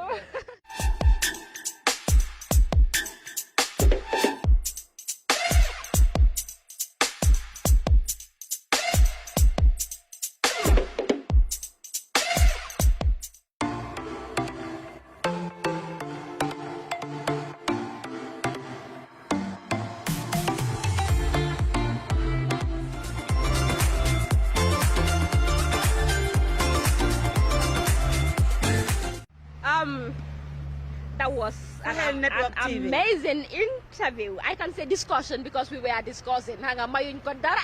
Lii lañ waxoon hanga waxoon nañ ne comme hanga duñ ko may dara te I'm so happy ne hanga defuñ ko. Man jigéen ñi sax laa de xaw a maslaayal waaye góor yi. Wow. No, but definitely he is someone humble, and then, man góor yi duma leen may dara. I like one thing about him. He was able to speak out freely, you know, and also hanga daf ko teg si yoon. Wata sister Linger comme kaka nyamin dorong bi nga kibaro min sotale kibaro mi yalan ko min ko nyanga be dendin ko wala ko mi yalan ko min ko tama kan gambia ban ko kan wala nyenti ko bari mbe akala mutala ko min ko nyanga carte fayo min keta parliamentary election oti mota ko kayra la nyang kayra kono andum fana nga gambia no le decision o mekle nyang pour que nyanga mo tal lulu nin saba tombong mi yalan ko min ko nyanga nyenta pour que il represent nyanga parliament toto andum fana nyanga nying banso banko la loi bu koy ka fa mi ko men ko constitution no ay nying nyanto mindi president la fana nga prime mo lulo la fay kan isaje asake mo talul nun sey wo fana kita pudi mi yalon ko men ka ketala already woto nying mba fola nying parliamentarian la ko men ko ambe congratulate la ko nying ko tenke mba fola ko men ko alama place nying sumi yalla le bari fana nying kal hakilo blande ko men ko do ku wato sitale bari nying gambe nol bebe nyina la moy kan nun bebe nyina batun kan mo jama ko anyin gambia mo bankol timi yalan ko min ko ko bita ka nyamen safa banko bita ka nyamen nyin fo man dia nyin baring amamol nya fa bake woto atol ado ku balba bloko no pour que gambia londi ay ka gambia ti nyin gambenol be la fa pour que gambia je nyamen adim fana nyin pour que la do ko ke nyin ko min mol la tal la nyamen woto parliamentarian ol nyin ba fala le ko min ko do ku wato sita al political anal nyin political ay ñinga parti le ñing dendikol ali burang nal dunta parliamento so ñing ali ñinga kumo to nya fo kumo mi yalan ko min ko atele be gambia sambala nyato sister Linguère. Wow, Black, indeed, because man yaakaar naa ne si jamono biñ nekk nii parliamentarian ak ministre ak vice président ak président ak ñëpp laa boole dugal ci benn omba because su fekkente ne ñoom ñi nga xamante ne ñoom ñooy the leaders xamuñ their responsibility kon ñi nekk ci seen ginnaaw tamit they will stand the same. Yeah, sure. And I think it is high time pour ñu make a difference. Yeah. Because su fekkente ne ñoom ñi nga xamante ne nii man dama naan comme National Assembly ñi nga xamante ne pit nañ leen barki Dembo Njaay ñu dem bu waat it is high time ñu xam ne caaxaan jeex na liggéey moo des. séeréer yi ñu ne caaxaan faaxe. caaxaan faaxe ñoo amee kaddu àddina bi instant bi kaddu Gambien te war nañoo soppi doxin war nañoo soppi waxin soppi jëfin ci ñoom la des nag parce que ñun luy suñ wareef mooy ñu jël suñ karta yi sànnil leen ko sànnil nañ leen ko ci njekk ak taranga fitna jógut coow amul dara xewut léegi nag liggéey moo des liggéey jot na ñoom moom nañ seen bopp li tax moom nañ seen bopp mooy dénk nañ leen suñ karta yi nañ def li leen war ñu indi wécceeku ñu indi développement mu am Gambia man the first thing I want them to fight is this how to call it price changes. Yeah, price control. It's just too much. Every day soo demee si bitig yi ñu ngi change seen prices yi tey su nekkee li ëllëg mu nekk lele tey su nekkee li ëllëg mu nekk lele rent bi moom kenn waxaale wu ko every 2-3 months duñ peinture duñ raax duñ def dara borom kër boo ci aw mu laa jaay xamadi mel ni suñ bos kiñ dénk kër gi moo bon ñun suñ borom kër bi sax baax na waaye kañ dénk kër gaa bon ba boo xam mo naat I will say it anywhere I am understand meaning ne seen price bi nga xamante ne every day ñu ngi ko yokk muy rent bi they just have to change it. Man daal. Understand. Waaw dëgg la li nga wax nga dafa nekk loo xamante ne dafa important torop gars yi dañu war a sentu dañu war a bàyyi xel si price control bi because nga dunda bi dafa seer nga so many things in this country are expensive I believe na comme nga am na day bi nga xamante ne maa ngi duggoon si moto nga ma dégga am na benn paa bu doon wax ne mu ne time will come in the Gambia time boo xamante ne $5 nga du mun a jënd dara because gis nañ nga dalasi la woon nga dalasi bi léegi nga you hardly see it sax waaye nga loolu daal nga fooguma ne comme nga dinañ àgga si loolu noonu I don't think so because nga that's not what the Gambian people deserve we voted for a change change in a good way. So I believe na comme definitely ñoom dinañ nekk ñoo xamante ne comme they will raise the Gambian flag high. So gisee comme Gambian si ñu choose to elect them in because they have the confidence in them. Because they believe that they can represent, the Gambian people properly. So I believe li dal dafa nekk loo xamante ne I don't think they will disappoint us. And yàlla jàppale. Anyway, we do trust them. Yeah, we do trust them so much. And I know they will trust moo waral sànni leen suñu karta yi waaye fooguma ne ñoom itamit trust bi ñu leen trust ñoom dinañ ñu or. yow wax nga si affaire yi price control bi man dinaa ñëw si educational system bi. dafa nekk système boo xamante ne comme gars dañ ko war a bàyyi xel bu baax ñu xool what can be done to improve it in the Gambia because before like many people are saying comme affaire jàng bi comme dafa yomboon torop waaye léegi soo bëggee dem college and other things other institution it is different difficult so nañ bàyyi xel torop si loolu noonu because balaa ngay àgg si college bi dañ am benn problème bu ndaw in schools. I always say it to the teachers when I am at the school for my kids. Okay. Foundation is very important. Important indeed. And nowadays, I am not saying all the teachers, but majority of them. Yeah, are unqualified. Oh. They are unqualified. They don't even know what to teach the children. Black Queen, hala yu bari tay. They are stupid. Hala yu bari tay, their education is very bad. It is because of the teachers. It's so dull. Huh? Yeah. Teacher bila jangal nursery school, primary 1, 2, 3. If that teacher is not good, you will never be good. I want the people to understand this. I want the teachers to understand this. Nekut ku joge grade 9 wala ku jehal grade 12 rek can teach. No. Lolu motax ñu am various ministries comme que buñ amone this fruitful discussion with health personnel ki nga xamantene Manneh la tudda we were talking specifically about the Ministry of Health and I believe na comme in this case the Ministry of Minister of Education will take a great look at this and know how it can be fixed. People are always been taken to teach the children, but definitely they cannot teach. Okay, but they can be trained because Rome was not built in a day. So they can be trained. If they are given the. But if you know that you have to go and train, you don't have to come and teach.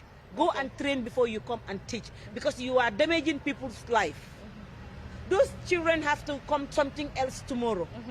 Sen yaay ak sen papa yi luñ am ñu leen ko faire ci school bi te nekkuñ di jàng because nekkuñ di jàng in a sense of ñi leen ay jàngal xamuñ liñ leen ay jàngal xale yooyu duñ mun a intelligent duñ mun a become something else tomorrow and their parents are waiting for them to become something else tomorrow so ñi nga xamante ne ñoom ñoo leen di appoint di leen indi ci seen school si nañ xool ñan la ñoo jël di leen indi ci school si nañ jël qualified teachers. Yeah, ndax school yi sax nga ñoo bari tay da nga gis rek nga nit it's better to take your kids to, in a private school, you know. am kër rek nga mu li do xam nga ndax that person have. Xana xam lo school yooyu ñoo de tane government school yi.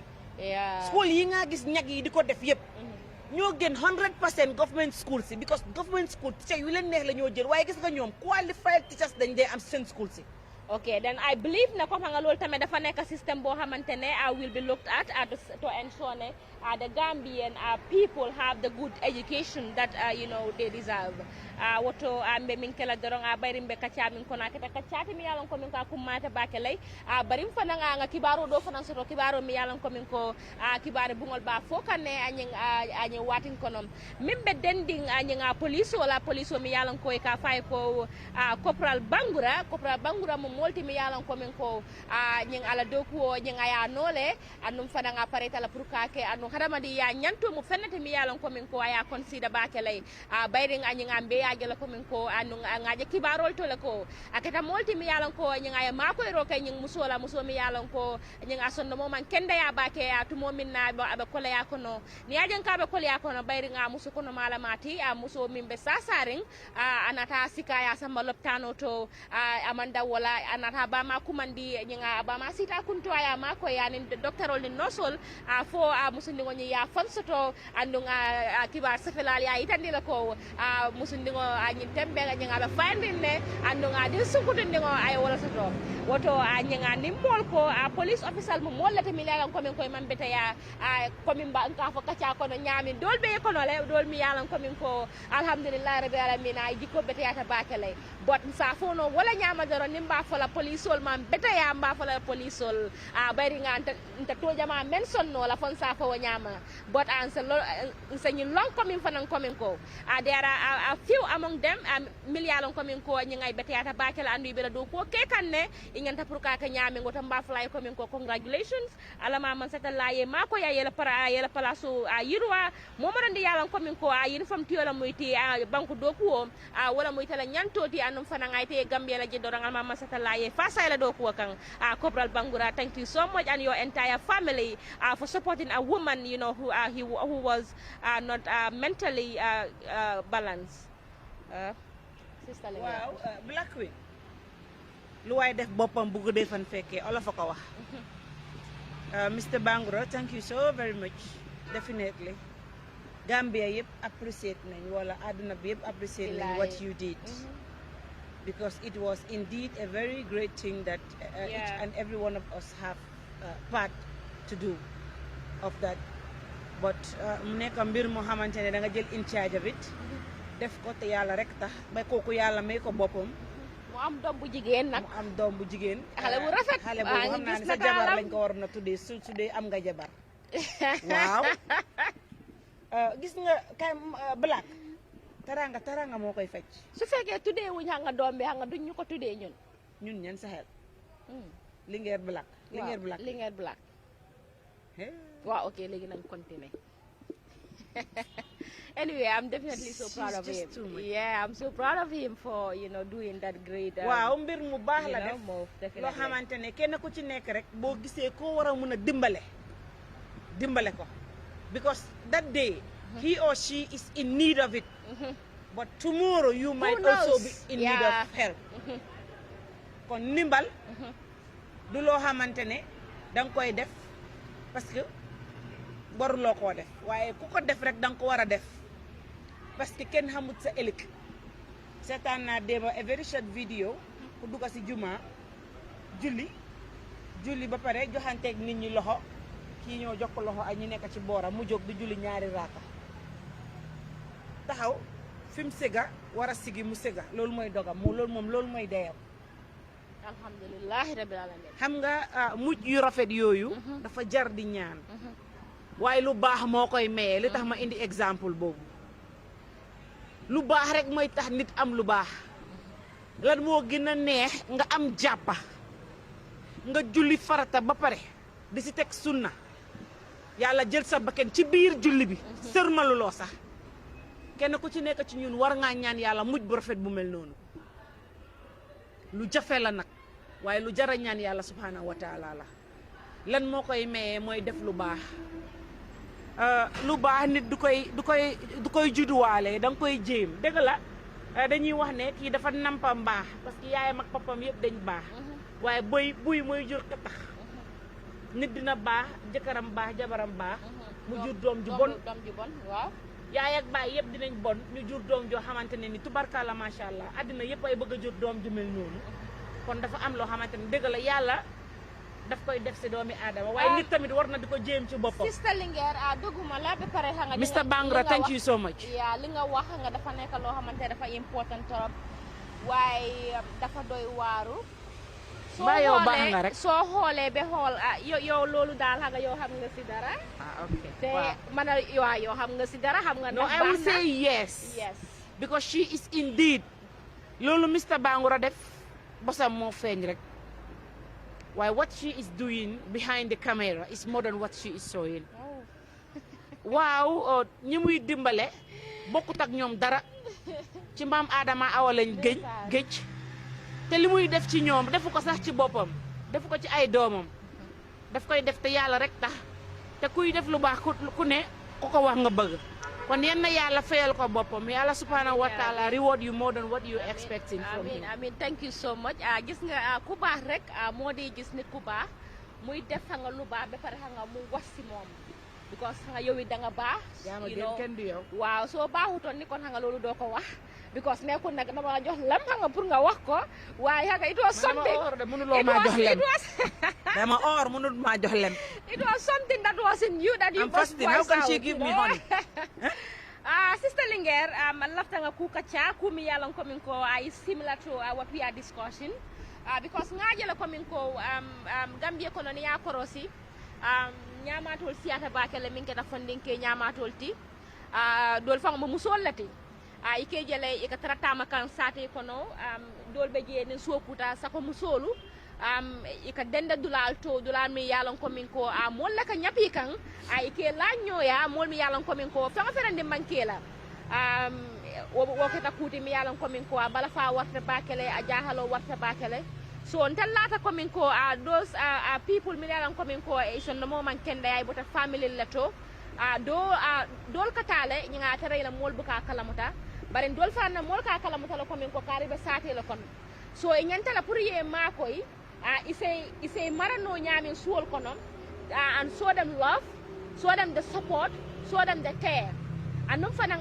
ñing masakunda fanan ñanta pour ko korosiro ko wa kuol la bakala because dol be jele miliyalon komin ko la mol katara wala ñama komin isondo mo bu katara kende yarim bake ikaka molti mol mi yalan ko ñing isambo bu ka wara bake la family member sol ke ma ko le foni tata foy batata they feel that they cannot help anymore or they cannot add more effort then ikaje o time mole ke bulay ikatara siloka wanyama jamay kaje le yena siloka yem motara moto yata ka fata atara man kenda ya yagel wala kam mo gela fanga lo siloka fanga yagel ayatara amari sondo mo man kenda woto ngana masakunda ngenta pour ko korosiro ko nyim mol fana na ko le because hada ma dingol la moyti they are human being like us so their well being need to be considered yalla ne so kampama be jela kampama nying ikay nyamatol tay nying ike sike ke sama je bon ya korosi mbedo kan nyamato jamal le be je iko domorol mim fango domo nying iba domol noringol tambon na silo kan nying be domol be ko dol ke kan at least ye dulani ne dulami yalon komin ko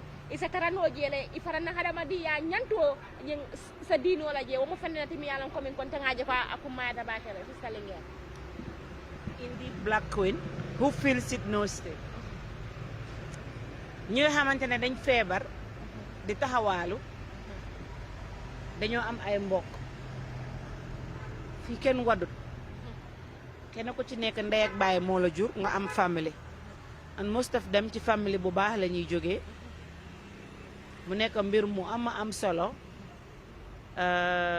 man I believe ne dafa am loo xamante ne sax Gambia we should try it like Senegal are doing some of the people in Senegal. They are no more waiting for the family to do.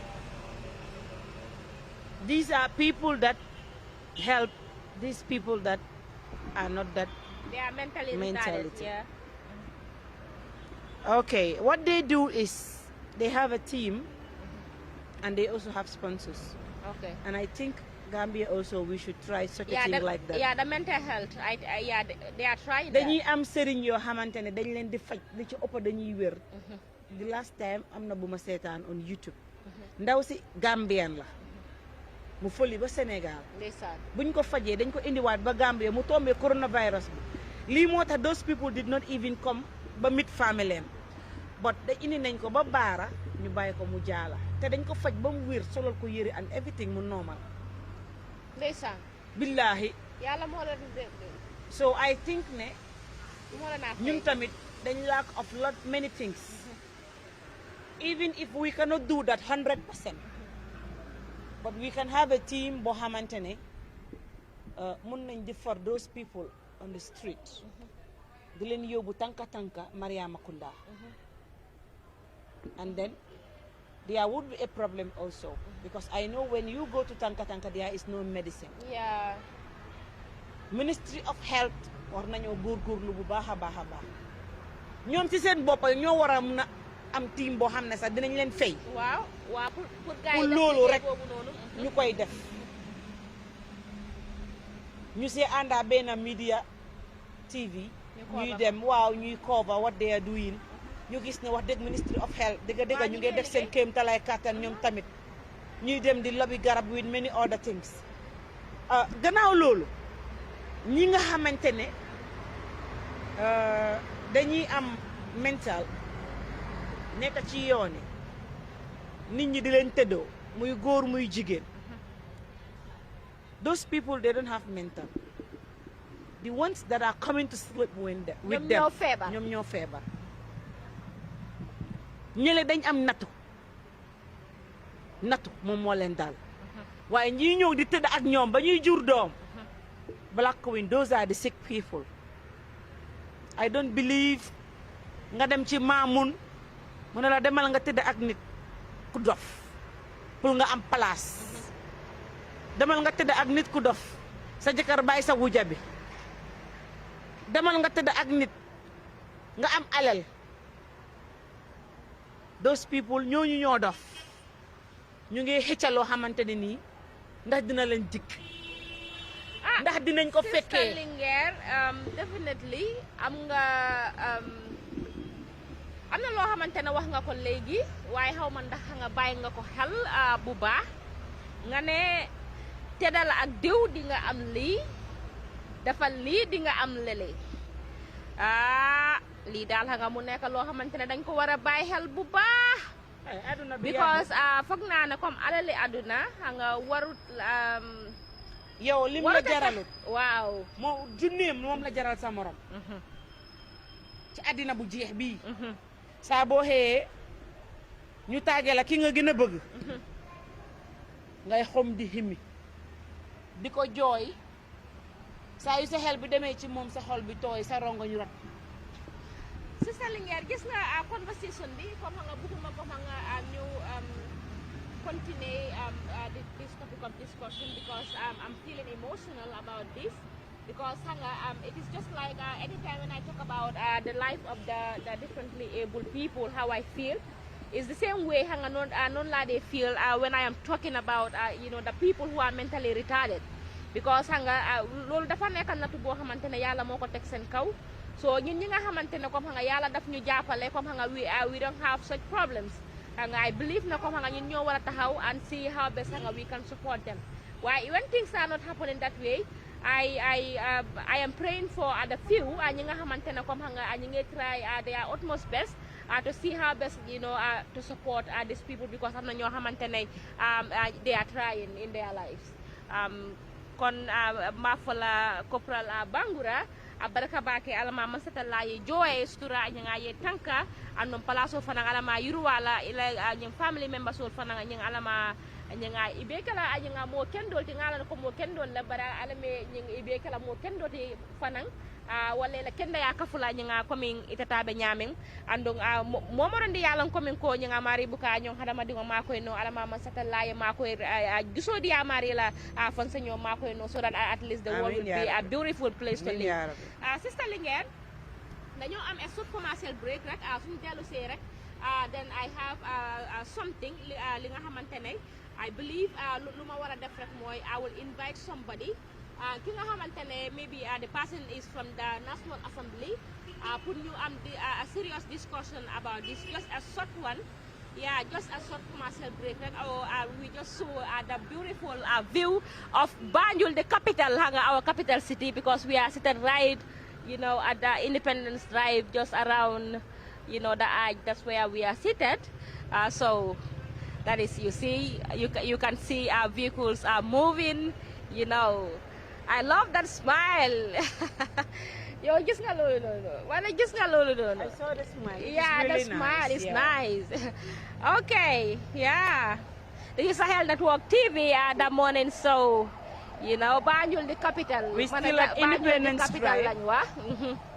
ñu ngi nii toog ci ron aaj bi macha allah comme niñ koy defee toujours rek dañuy génn fu bokkul façon. Waaw. Gis ngeen moto yi ñu ngi nii di romba di ñu gestu nit ñi ka zalika mu nekk mbir moo xamante ne I it is know really most of- nice most of ambulance them baa are ngi ne la di like, dem you know what is happening. students yi they will stand and listen to our topics which really makes them which is really interesting. Yeah. Definitely, because I think what we're saying it is indeed very interesting and Yeah, important programs. indeed. Yeah, so mu nekk loo xamante ne amazing nii viewers daal. na viewers sol mi yalan komin ko atol le kadna programme wo nyim follow the Rock Sahel Network TV lan daron na monen so programme on tol le kay anyi nga so nyon tango na fale nang so mi yalan komin ko everyday nim finta nan daron al ka fala wow what is this is amazing woto ambe kon ye wala ma the coalition anyi nga multi but in fanang government of the Gambia claimed that Jammeh did not leave any money in the national coffer.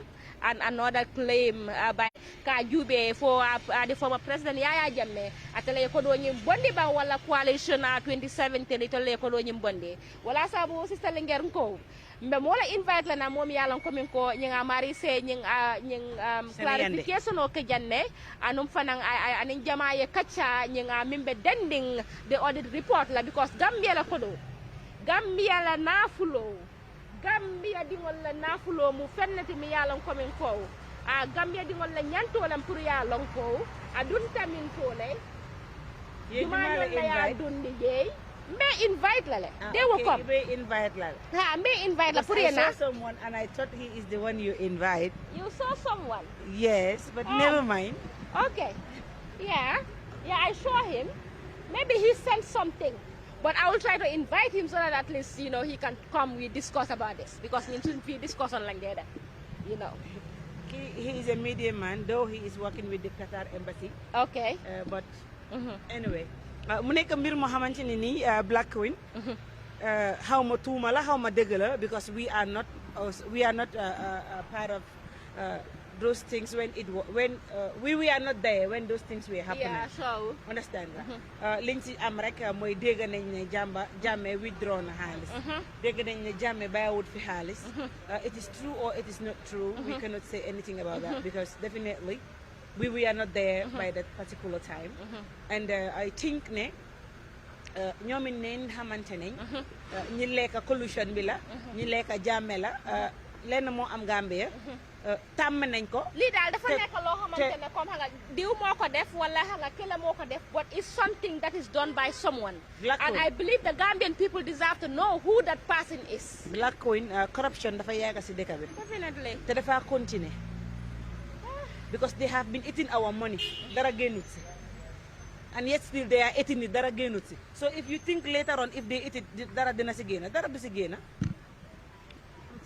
lii moo tax sax nga xoolal dama gis am na koo xamante ne dafa binda mu ne they were saying that it is President Jammeh and again we are hearing a different story hope am na yeneen allegation yi nga xamante ne comme ñu bari dañ ko teg si kawi Jammeh ne comme Jammeh moo def lii maybe it's because he's not around to defend himself or he said he did not deny that comme there are so many wrong deeds yi nga xamante ne the former President Jammeh defoon na ko fii nii but moom dafa feel ne comme because of what he saw or what he read about this audit report mu ne maybe there are certain allegations yi nga xamante ne tamit ne xëy na Jammeh defu ko yàlla rek a xam it's confusing it's either Jammeh did it or not but someone did it yàlla moo xam and we need to know who did it xaalis bi daal teg nañ ci seen loxo jaay ñu am doole xaalis boo xamante ne suñ ko génnee woon ñun ñëpp ay tekki Gambia dem ci kanam because development dina doon am changes dina doon am Gambia am na xaalis de waaye proper management which proper management Gambia am na xaalis there is nothing like management corruption mooy loolu soo gisee man corruption. Proper management comme xanaa yow bala nga manage dara nga fekk ñun ñu ne la lii pour lii la da nga koo gis ba nga koy manage loolu la because they don't know how to do it and again ñoom ñoo ko dee tey dañ dee tey teelu all because of their own selfish interest man de suma waala man ku ko lekka di nga ko wëccu parce que duma la ko baalal suñu nebee alaxira di nga ma ko fay I'm telling you waxal ne doo baalal gaay waaye am nañu gaay dañ ko yaagaa defa nga te musu ñoo gis gaay ñu wëccu ko di loolu foo ko mos a gisee looloo ma jaaxal foo ko mos a gisee moo ma jaaxal dañu wax ne lu lëndëm rek fi la dee leeree kon wax bi dafa war a leer waaw I know you are confused, but this is definitely crazy. What was Sahel Network TV and dorong alla morning show nyinga program mo nying an kamin na fale dorong every day from Monday to Friday.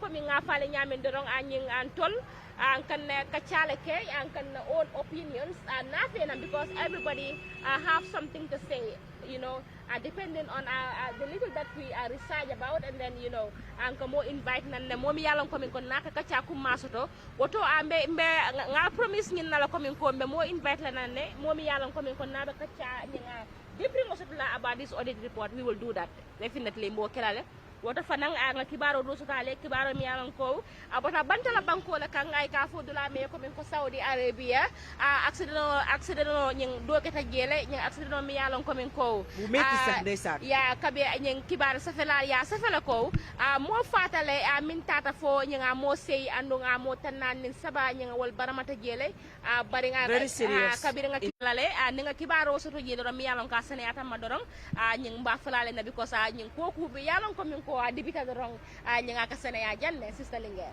waaw Black Queen mbir mi noonu la demee mu nekk mbir moo xamante ne nii wax dëgg yàlla mbir mu xaw a doy waar la dañuy wax inna lillahi wa inna ilayhi raji'un ñu ngi ñaan yàlla mi nga xamante ne dara coogu ko mu oyofal suuf ci seen i kaw ndaxte ñoo xamante ne dañoo jógee ci seen i kër dem foofu noonu ci Medinatul Munawwara ngir umra ji yàlla dogal seen faatu lu ñooñu tamit seen dee mujj bu rafet la ku ci nekk rek comme li ma doon wax sànq war ngaa ñaan yàlla may la mujj gu rafet wax dëgg yàlla métti na trop waaye dañuy wax alhamdulilahi rabbil alamina yal na yàlla ay fa suuf seen i kaw jégal leen seen i bàkkaar ñu ngi ñaan ñu dëkkaale Seydina Muhammad alayhi salaatu wasalaam seen soppe boobu nga xamante ne moo tax ñu bàyyi seen ité yëpp dem ziyaara ji ko macha allah waaye ñi nga xamante ne tamit ñoom ñoo fa am ay gaañu-gaañu rek ñi ngi ñaan yàlla saafara leen delloowaat leen ci seen sago même accident bu lu nu mel amaat foofu noonu ci diwaan yi foo ñi mu nekk accident bu métti mu mel ni troc moom moo daanu foofu waaye tamit nag yàlla dogal na kenn ñàkku fa bakkanam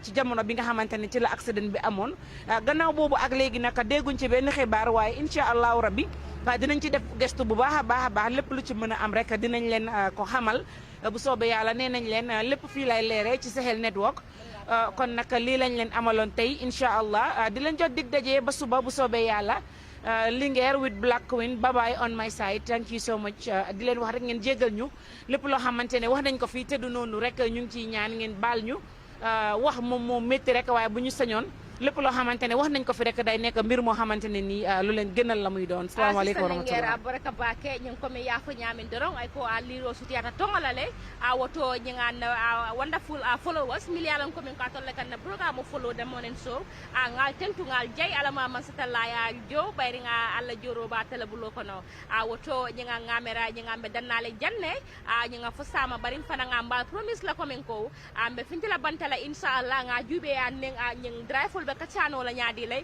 truck drive wol lambang gela drive wol lambang bayri nga jela ko min ko accident ko ta fennati ga nyin Gambia banko kan mi yalon ko min ko nyinga asembo warta bakele woto nyinga ndol ya fil ko min ko abe kuma la bakele pour nga kacaka ko la nga jube some of the reasons mi yalon ko min ko akany accident mi yalon ko min ko so many lives are involved woto nyinga mbaflale ko min ko ala baraka bake ala lamoy ku nyimala na la jube ku nyimala bye bye for today nying fo sama inshallah we will be here at the same time with another amazing just for a great interview. Thank you so much. Bye bye Black Queen.